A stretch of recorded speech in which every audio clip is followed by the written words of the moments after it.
दीप news मध्ये आपलं हार्दिक स्वागत। आजच्या ठळक घडामोडी। रत्नागिरीसाठी उद्या वीकेंड स्पेशल गाडी। सिव्हिलचं ऑपरेशन थिएटर महिनाभर बंद। 108 रुग्णवाहिकेमधून एकाच वेळी 2 रुग्ण नेण्याच्या फतव्याने संताप। रत्नागिरीत ब्राऊन शुगर विकणारे दोघे ताब्यात। लग्नाला विरोध केला म्हणून मुलीच्या वडिलांचा प्रियकरानं केला खून आणि 9वीच्या नापास विद्यार्थ्यांची होणार फेर परीक्षा, शिक्षण विभागाची माहिती। सविस्तर वृत्त। वीकेंडला कोकण रेल्वे मार्गावर धावणाऱ्या गाड्यांना होणारी गर्दी लक्षात घेऊन उद्या रत्नागिरीसाठी विशेष अनारक्षित गाडी धावणार आहे। ही गाडी पूर्णपणे अनारक्षित असून सर्वसामान्य प्रवाशांना फायदेशीर ठरणार आहे। खास रत्नागिरीसाठी जाहीर करण्यात आलेली विशेष गाडी 21 रोजी रात्री 12:30 वाजता मुंबईतील CST हून सुटेल आणि त्याच दिवशी सकाळी 9:15 वाजता ती रत्नागिरीला पोहोचेल। रत्नागिरी स्थानकावरून ही गाडी रविवारी दुपारी 12:30 वाजता मुंबईसाठी सुटणार आहे। संपूर्ण अनारक्षित असलेली ही गाडी रविवारी रात्री 10:55 मुंबईतील छत्रपती शिवाजी महाराज टर्मिनसला पोहोचेल। 12 डब्यांची ही गाडी दादर, ठाणे, पनवेल, रोहा, माणगाव, वीरखेड, चिपळूण, सावर्डे, आरवली रोड, संगमेश्वर रोड या स्थानकावर थांबणार आहे। रत्नागिरी जिल्हा शासकीय रुग्णालयातील ऑपरेशन थिएटर दुरुस्तीच्या नावाखाली महिनाभरापासून बंद असल्याने रुग्णांचे मोठे हाल होत आहेत। 17 मार्च पासून हा विभाग बंद ठेवण्यात आला असून केवळ अत्यावश्यक सर्जरी होतील अशी नोटीस लावण्यात आली। दुरुस्तीसाठी निर्णय घेण्यात आला असला तरी अद्यापही बांधकाम विभागाकडून कामच सुरू झालं नसल्याचं स्पष्ट होतंय। मुळात शासकीय रुग्णालयात अनेक पदे रिक्त असताना कार्यरत वैद्यकीय अधिकारी रुग्णालयाचा कारभार सुधारण्यासाठी प्रयत्न करतायत। गेली अनेक वर्ष शस्त्रक्रिया गृह दुरुस्तीचे काम प्रलंबित असून बांधकाम विभागाकडे दुरुस्तीचा प्रस्ताव देण्यात आला होता। या प्रस्तावानुसार बांधकाम विभागानं 17 मार्च पासून कामकाज सुरू करण्याचं निश्चित केलं होतं। त्यामुळे जिल्हा शासकीय रुग्णालय प्रशासनाकडून 17 मार्च पासून शस्त्रक्रिया गृह बंद करण्यात आलं। 1 महिना उलटला तरी अद्याप दुरुस्तीचं काम सुरू झालं नाही। परिणामी रुग्णांचे हाल होत आहेत। एकाच वेळी 108 या रुग्णवाहिकेतून 2 रुग्ण घेऊन जायचे, अन्यथा रुग्णवाहिकाच मिळणार नाही असा अजब फतवा जिल्हा शल्य चिकित्सालयांनी काढल्याने जिल्हा रुग्णालयात पुन्हा रुग्णांची गैरसोय होऊ लागली। या आदेशामुळे 108 रुग्णवाहिकेवरील डॉक्टर आणि चालक यांचे व रुग्णांच्या नातेवाईकांमध्ये चांगलीच खडाजंगी होते।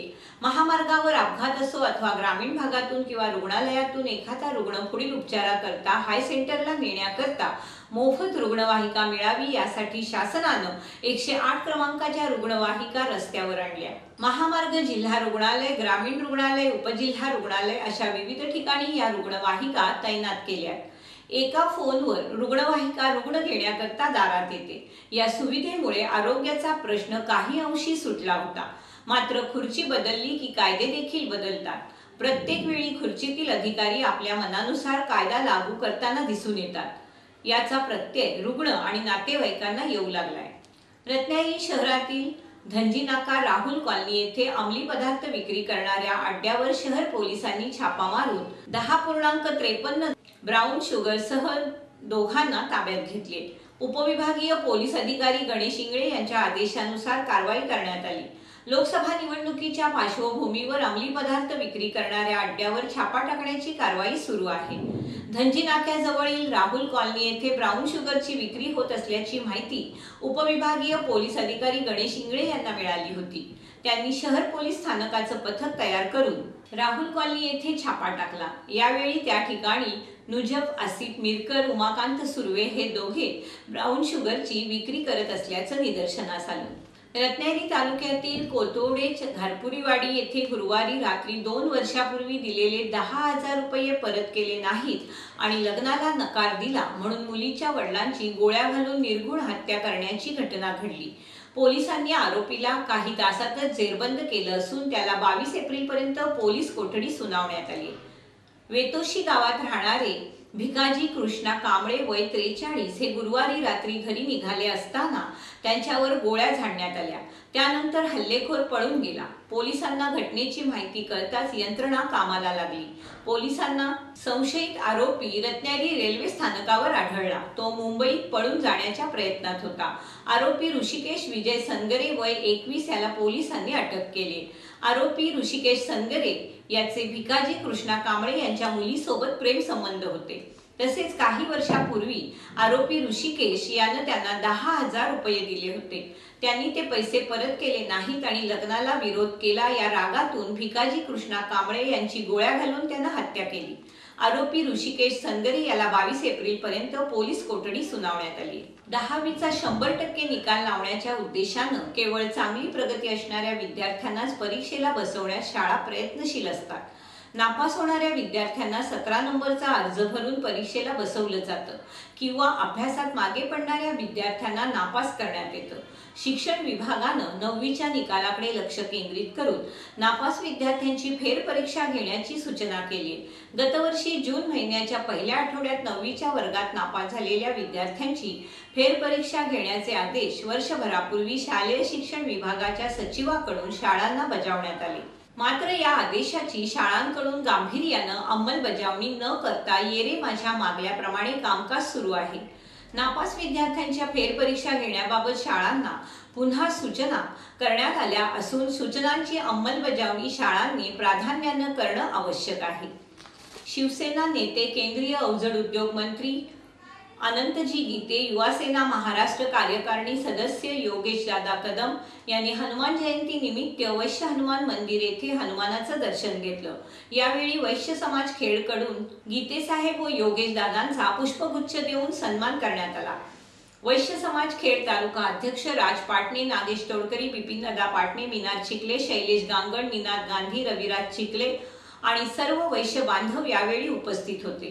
तसेच शिवसेना शहर प्रमुख, आजी माजी लोकप्रतिनिधी, शिवसेना आजी माजी पदाधिकारी, युवासेना आजी माजी पदाधिकारी, महिला आघाडी, शिवसेना अंगीकृत संघटना आजी माजी पदाधिकारी आणि शिवसैनिक मोठ्या संख्येनं उपस्थित होते। नवीन शैक्षणिक वर्षामध्ये माध्यमिक आणि उच्च माध्यमिक शाळांनी एकूण 76 दिवसांपेक्षा जास्त दिवस सुट्टी होणार नाही याची दक्षता घ्यावी अशी सूचना शिक्षण संचालकांनी सर्व शाळांना दिली। माध्यमिक आणि उच्च माध्यमिक शाळांतून उन्हाळ्याची आणि दिवाळीची सुट्टी याबाबत सुसूत्रता राहावी यासाठी शिक्षण संचालनालयामार्फत दरवर्षी शैक्षणिक वर्षासाठी सुट्ट्यांची निश्चिती करण्यात येते। विदर्भ विभागाव्यतिरिक्त राज्यातील उर्वरित विभागातील सर्व शाळा उन्हाळी सुट्टीनंतर सोमवार 17 जून पासून सुरू होणार आहेत। शाळांना उन्हाळ्याची आणि दिवाळीची दीर्घ सुट्टी कमी करून त्याऐवजी गणेशोत्सव, अगर नाताळ यासारख्या सणांची सुट्टी शिक्षणाधिकाऱ्यांच्या परवानगीने घेता येणार आहे। मात्र माध्यमिक शाळा संहिता नियम 525 नुसार शैक्षणिक वर्षातील सर्व प्रकारच्या सुट्ट्या 76 दिवसांपेक्षा जास्त होणार नाहीत याची दक्षता घेण्याची सूचना शिक्षण संचालकांनी केली आहे। चिपळूण तालुक्यातील कामथे खुर्द, हरेकरवाडी, गुडे दत्तवाडी, मोरेवाडी आणि मिरवणे दत्तवाडी, कुंभारवाडी येथील शिवसेना कार्यकर्ते आणि ग्रामस्थांनी आज आमदार भास्करराव जाधव यांची त्यांच्या चिपळूण येथील संपर्क कार्यालयात भेट घेतली। शिवसेना पक्षाकडून विकास कामांच्या बाबतीत घोर निराशा झाल्यानं आम्ही आपल्यासारख्या विकास करणाऱ्या व्यक्तीचं नेतृत्व स्वीकारण्याचा निर्णय घेतलाय असं प्रवेशकर्त्यांनी सांगितलं। आमदार जाधव यांनी सर्वांचं पक्षात स्वागत केलं। प्रवेशकर्त्यांमध्ये मिरवणे येथील ज्येष्ठ शिवसैनिक लक्ष्मण गुडेकर यांचा समावेश आहे। पक्ष प्रवेशावेळी पक्षाचे प्रदेश चिटणीस फैसल कासकर, जिल्हा परिषदेचे विरोधी पक्षनेते विक्रांत जाधव, खेर्डीचे माजी सरपंच दशरथ दाभोळकर आणि महेंद्र कदम, निलेश भडवळकर, अनंत हरेकर, संजय चांदे उपस्थित होते। एका भयपटासाठी ॲक्शन दृश्य चित्रित करताना उरीफेम अभिनेता विकी कौशल याला अपघात झालाय। त्यात तो गंभीर जखमी झाला असून त्याच्या हनवटीजवळ 13 टाके पडले असल्याचं वृत्त आहे। विकी सध्या गेल्या 5 दिवसापासून गुजरातमध्ये दिग्दर्शक भानू प्रताप सिंग यांच्या आगामी चित्रपटाचं शूटिंग करतोय। एका जहाजावर रात्रीच्या वेळी घडणारा प्रसंग चित्रित करत असताना त्याला अपघात झाला। धावत जाऊन त्याला जहाजाचा दरवाजा उघडायचा होता। ते करत असताना दरवाजा त्याच्या अंगावर आदळला। तिथं उपस्थित असलेल्या टीम मेंबर्सनी तातडीनं त्याला जवळच्या रुग्णालयात दाखल केलं। त्यानंतर त्याला मुंबईला हलवण्यात आले।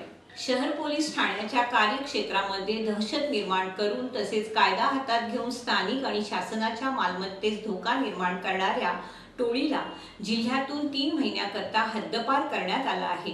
हे आदेश पोलीस अधीक्षक डॉक्टर प्रवीण मुंढे यांनी दिलेले आहेत। संकेत सुगंध चौडे, अशोक गणपत वाडेकर, मेहताब अब्दुल हमीद साखरकर, अमेय राजेंद्र मसूरकर अशी हद्दपार केलेल्या 4 गुंडांची नावं आहेत। या 4 जणांच्या टोळीविरुद्ध सन 2011 पासून गर्दी, मारामारी, दुखापत, लोकांची अडवणूक करणं, शासकीय नोकरांना धमकावणं यासारखे गुन्हे दाखल झाले आहेत। पोलीस ठाणे कार्यक्षेत्रामध्ये सार्वजनिक शांतता आणि सुव्यवस्था स्थापित करण्याच्या उद्देशानं या 4 जणांच्या टोळीविरोधात पोलीस निरीक्षक रत्नागिरी शहर पोलीस ठाणे यांच्याकडून महाराष्ट्र पोलीस कायदा कलम 55 प्रमाणे प्रस्ताव पोलीस अधीक्षक रत्नागिरी यांच्याकडे पाठवण्यात आला होता। या 4 जणांच्या अशा वर्तणुकीमुळे सर्वसामान्य लोक त्यांच्या विरोधात उघडपणे बोलत नाहीत। त्यामुळे त्यांचं मनोबल वाढून ते अशा प्रकारे गुन्हा करीत राहण्याची शक्यता आहे। सागरी पर्यटनासाठी स्वतंत्र पर्यटन महामंडळ स्थापन करण्याच्या हालचाली सुरू झाल्या असून त्यासाठी रत्नागिरी आणि सिंधुदुर्गसाठी 3055 कोटी रुपयांच्या पर्यटन विकास आराखड्यांना मान्यता देण्यात आल्याची माहिती येथील महाराष्ट्र पर्यटन विकास महामंडळाच्या सूत्रांकडून देण्यात आली। कोकणात पर्यटनाच्या विकासासाठी प्रचंड वाव आहे। रत्नागिरी आणि सिंधुदुर्ग जिल्ह्यातील पर्यटन स्थळांसाठी एकात्मिक विकास आराखड्याला केंद्र शासनानं मान्यता देताना 3500 कोटीचा आराखडा मंजूर केलाय। या प्रकल्पासाठी सागरी किनारा नियंत्रण क्षेत्र कायद्यातील अटी शिथिल करण्यात आल्या आहेत। या दोन्ही जिल्ह्यामध्ये या प्रकल्पात जलक्रीडा केंद्र आणि सागराखालील जग हे उपक्रम राबवण्यात येणार आहेत। शेवटी पुन्हा एक नजर आजच्या ठळक घडामोडींकडे। रत्नागिरीसाठी उद्या वीकेंड स्पेशल गाडी। सिव्हिलचं ऑपरेशन थिएटर महिनाभर बंद। 108 रुग्णवाहिकेमधून एकाच वेळी 2 रुग्ण नेण्याच्या फतव्याने संताप। रत्नागिरीत ब्राऊन शुगर विकणारे दोघे ताब्यात। लग्नाला विरोध केला म्हणून मुलीच्या वडिलांचा प्रियकरानं केला खून। आणि 9वीच्या नापास विद्यार्थ्यांची होणार फेरपरीक्षा, शिक्षण विभागाची माहिती। याचबरोबर दीप न्यूज संपल्या। धन्यवाद।